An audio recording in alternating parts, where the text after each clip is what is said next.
Hey everyone, and welcome back to another video. In the past, we've broken down Mists of Pandaria, an expansion of experimentation that, in addition to having wonderfully deep classes, also developed loads of important gameplay mechanics and laid out the patch template that made Legion so successful. Then we covered Cataclysm, a very troubled expansion that was beset with issues, but did manage to innovate in a few ways, even having the progenitor to artifacts and the Heart of Azeroth being left on its cutting room floor. Today though, we're going to cover World of Warcraft's most popular expansion, an expansion that brought World of Warcraft to its highest subscriber count ever, and an expansion that brought tremendous change, with its end version being wholly different from its initial one. So today and over the coming weeks, we're going to delve into what would go on to be the largest incarnation of World of Warcraft ever. Now, during TBC, WoW was still growing. It had not yet peaked. And well, most of us are rather like WoW back in 2007. We've not came close to peaking yet. We've got all the stuff we'd love to do, all the things we'd love to learn. Today's sponsor, Skillshare. Well, it can teach you the skills that'll take you to 12.1 million subscribers. Okay, 12.1 million might be a bit ambitious, but they're an online learning community with thousands of courses, including an amazing series of Skillshare originals, which are really high production, really incredible. Today, I'm focusing on Ewan's course on getting, on punching above your weight with filmmaking. Honestly, it's been pretty inspiring for me. It's lined up with me starting to overhaul the channel's look and feel. There are some set changes in the works. We've got the new logo. We've got loads of other new elements that you're going to see in this very video. And it's one of the many examples of me getting a lot out of my Skillshare subscription. So no matter what you do, they can help. And with the first 500 people who follow the link in the description, they will get 2 months of premium absolutely for free. So there's nothing to lose, there's everything to gain, plus I'm sure with the upcoming holidays, that'll give us all a break to focus on ourselves a bit. Also, documentary content like this takes a long time to make, so I'm very thankful to Skillshare for helping the channel and helping make it happen.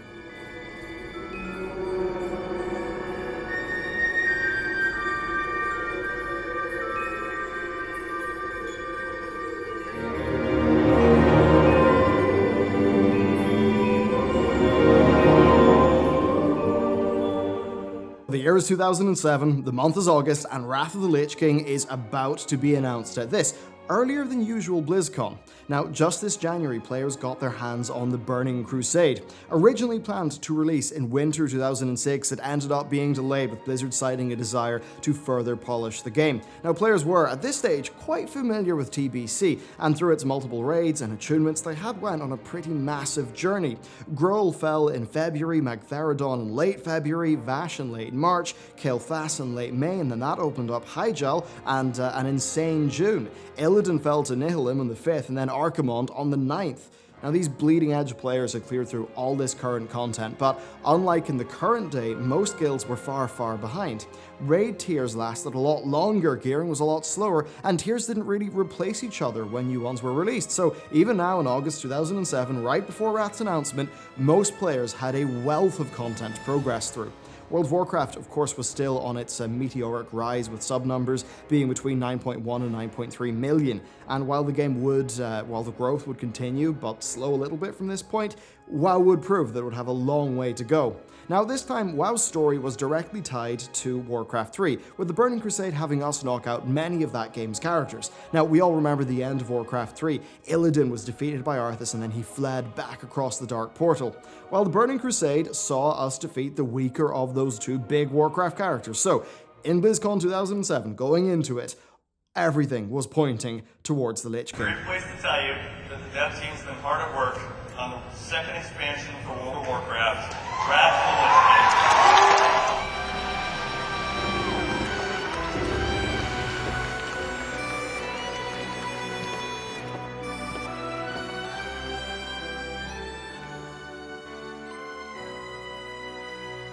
So, we were going to Northrend, Azeroth's frigid northmost continent that was first revealed in Warcraft 3 and then expanded upon in its expansion, the Frozen Throne, which of course is where we saw Arthas transform into the Lich King when the original Lich King, Ner'zhul, commanded Arthas to return to Northrend to defend him. That of course led to the climactic duel with Illidan and then Arthas' ascension.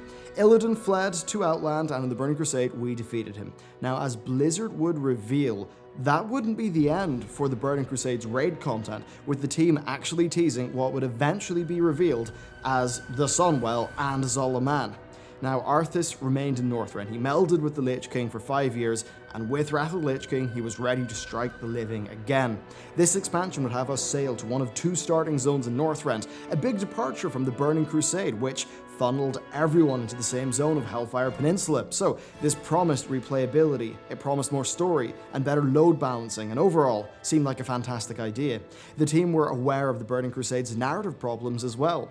Illidan just didn't hit the mark. For a character who was once a protagonist, his portrayal in-game was one note and he had a very low screen time. They did not want that to happen again. The Lich King would be a far more active antagonist with greater screen time. Now, this dedication to his character was really exciting to people who were disappointed by the lore of the Burning Crusade and really disappointed in the lore of World of Warcraft in general.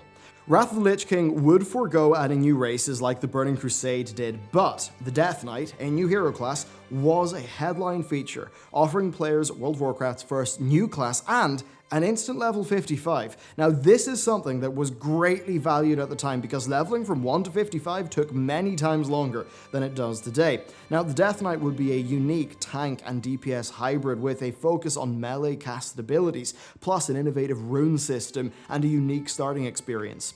Being World of Warcraft's first new class, these guys would go on to have a hell of a time, so we're going to bench them for now and come back to their story later. Not adding new races also meant they could put more time into the zones. After all, the Draenei and Blood Elf starting zones, well, that was 2 zones each. Wrath of the Lich King would launch with the game's largest roster of zones yet, and in BlizzCon they detailed loads of them. The frozen wastelands of Dragonblight, the big redwood forests of Grizzly Hills, the Borean Tundra of Borean Tundra, and the rustic charms of Howling Fjord, along with its new race of Rykul who looked really epic, and then of course the Tuskar. So take these zones, add in the wonderful soundtrack that they teased, and you have an addition to World of Warcraft that felt distinct from the base game's offering and that of the Burning Crusade. Blizzard had one last surprise though for the world of Northrend, our capital city. For years, the mage capital of Dalaran had been a mystery to players. It was mostly destroyed in Warcraft 3, but was seemingly there in World of Warcraft, but was locked behind this massive arcane shield. For years, players were speculating what was there, so imagine their excitement when it was finally revealed not only that they could go to Dalaran, but that would fly to Northrend. WoW's new continent demoed really strong at BlizzCon, but that wasn't all. They also teased new PvP features such as aerial combat, siege engines, and destructible buildings, with the latter 2 being told through Battlegrounds and Wintergrass, which would be a new uninstanced world PvP zone. Then being an expansion, it would add 10 levels, complete with new abilities, new talents for all the classes. Dungeons would of course return, but they would work as both level up and endgame content due to the continuation of the Burning Crusade's super successful heroic dungeon system. We then see new raids with Jeff sort of teasing them, talking about AQ inspired unlocks, which isn't really something that came to pass. Then Blizzard also redoubled their commitment to 10-player content. When they looked at the Burning Crusade, they noticed that Karazhan was by far the most popular bit of raid content, so they wanted to lean into that going forward. They announced much more though. The new inscription profession would let players customize their abilities, with Fireball actually having a knockback as an example, plus some new customization features. The barbershop would let you change hairstyles for free, and we were also going to get some new dances, plus the dance studio that would let us customize our own. Wrath of the Lich King, on the whole, was fantastically received. Now, I remember this BlizzCon vividly. I was checking out the Warcraft radio coverage, I was glued to the WoW Insider live blogs. Overall, it was just an extremely exciting time to be playing the game. At this time, WoW was almost entirely a success story. It was on top of the world. Sure, there were dramas, the forum posts were always talking about the game dying, but for the most part, it was moving from strength to strength, and this expansion looked incredible. Of course, BlizzCon would end, but Wrath would not come out for another 16 months, but thankfully the Burning Crusade was very healthy. The design of its raid content had such tremendous longevity because of how subsequent raids did not really replace each other, and this essentially meant that it had a diverse roster of active raids, especially with the likes of Karazhan, which acted as a casual, friendly 10-player option. Now, this is something that they would soon dabble in again with patch 2.3 Zalaman, but 2.3 did a lot more for the game. It added guild banks, but for the most part, what players were really excited about was the leveling changes. Blizzard decreased XP requirements by 15% and increased XP gain from quests. Now, this was especially focused towards the 30 to 60 bracket, and then we also saw more quests being opened up to solo players, with areas like Stromgarde no longer being crammed full of elites. Now, look, 50 to 60 still was a legendary drag, but this was a big improvement for the early game, and Blizzard knew that it was something they needed to do if they wanted to put yet another 10 levels onto World of Warcraft. Oh, and this patch also revamped Duskwallow Marsh, which is a very welcome little addition. So this patch, along with the longevity of the existing content, kept players going, though all the while they knew that there would be a final tier, the one that the developers had teased during BlizzCon. So 2.4 Fury of the Sunwell was this new patch, and it brought a new island crammed full of daily quests that were unlocked on a server-by-server basis over time, a new 5-player dungeon with Magister's Terrace, and then a 25-player raid with the rock-hard Sunwell. This patch came out in May, but it would take a total of 66 days for its final boss, Kil'jaeden, to fall, going to show that this patch for regular raid teams would last for quite a while. Now, unlike future expansions such as Mists, the Burning Crusade would enjoy a successful latter half, with subscribers continuing to rise. The Burning Crusade's story as an expansion, though, is one for another time, because while all this was happening, the team were deep into development of Wrath of the Lich King. So the team had a number of goals when they looked forwards from TBC. TBC's questing was pretty impersonal, and it didn't really cover that much lore that well. Then looking at the zones, they realized that they wanted to return to something a bit more familiar, but done at a scale that was only possible because of their experience with Outland, as well as a number of technical improvements with the engine. A big goal of Wrath of the Lich King, though, was to bring us the story of Arthas and have more personalized questing. They focused on building a relationship between Arthas and the player, but the goal for more personal questing did not end there. Many remember questlines like Ares and Crusader Bridenbard, which, at the time, even though they had standard mechanics, proved themselves to be a cut above the rest in terms of storytelling. Blizzard's narrative ambitions also then extended to dungeons, which were now designed to tie a little bit more into the narrative of each zone. Now, from watching the old interviews and the DVD features, it was really clear that the team just were not happy with how the narrative of TBC was told, and that they wanted Wrath of the Lich King to do far, far better in that regard. Now, once locked in, development of zones seems to have been quite smooth. When comparing the original concept map to the finished one, you really do see that not much changed. Broad strokes, I mean, sure, shapes and layouts a bit, but overall they seem to have got the right picture. BlizzCon 2007 laid out many general ideas for this expansion, but at that point it was clearly quite early in development, especially from a systems perspective. The Death Knight, for example, only had a few abilities, and their rune system wasn't really fleshed out. Now, the Death Knight would continue to be a work in progress over the duration of development, and also many patches and expansions after Wrath. Being a hybrid class, though, the DK was initially designed to have tank-friendly talents spread across all 3 talent trees, which is definitely a nod to an older school of design. Now, the devs did end up scrapping a wacky plan that would have had you literally turn your character into a DK permanently, just like what we saw at the reveal trailer. Thematically strong and kinda cool, but yeah, probably a good thing that they scrapped that one. Now, the Death Knights were a hero class, and what's quite clear is that Blizzard intended to, well, do more of them. In an interview after BlizzCon 2007, Jeff Kaplan joked about having Demon Hunters and Archmages and Blade Masters, all of course based off the Warcraft 3 hero types. Now, personally, I speculate that these plans were greatly slowed by how long it took Blizzard to get the DK right. And of course, as a part of that, Blizzard did tell people that DKs wouldn't be overpowered, and that's not what a hero class was. But not many of us really believed them, and I think we were proven right by time. So looking through the development of the initial version of Wrath, it's super clear that they wanted to make a TBC plus in terms of structure. Where the TBC zones didn't have story, the Wrath ones would. Illidan wasn't seen much, so Arthas would be. Badges of Justice were successful experiments, so Wrath would move on to having a 2-tier Justice and Valor system. 10-player raiding was a massive success, so this would be integrated into the game's raid format, with Sunwell being the last 25-player only raid that World of Warcraft would ever see. Heroic Dungeons were of course a big success in TBC, but Blizzard worried they were a bit too hard, so they wanted them to be more accessible in Wrath.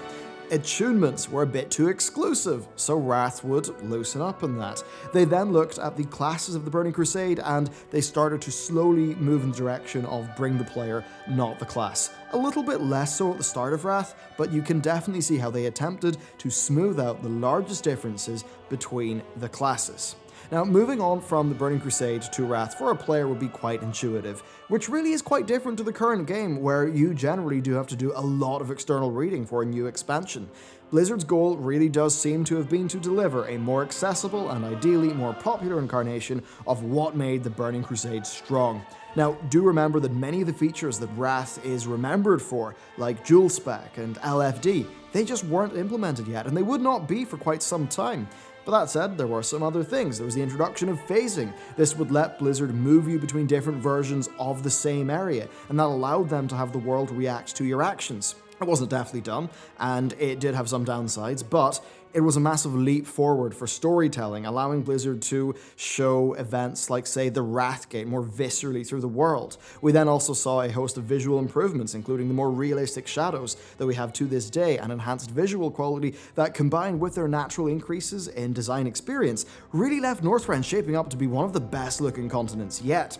Blizzard also introduced new vehicle mechanics, as well as an open-world PvP zone to use them in with Lake Wintergrasp. Now, the teased aerial combat did not make it in. That seems to have been dropped during development, but everything else pretty much did, and this gave us our first taste of a big siege battle in World of Warcraft. But that wasn't all, because the team then went on to add PvE quest content and a miniature raid into Wintergrasp, which gave that big PvP battle some real stakes for the world. We then had UI additions. There was the Xbox Live styled achievements, which gave players a sense of progression, and more importantly, gave Blizzard a new vector to deliver rewards, and then of course the new calendar feature, which would be pretty damn handy for guilds.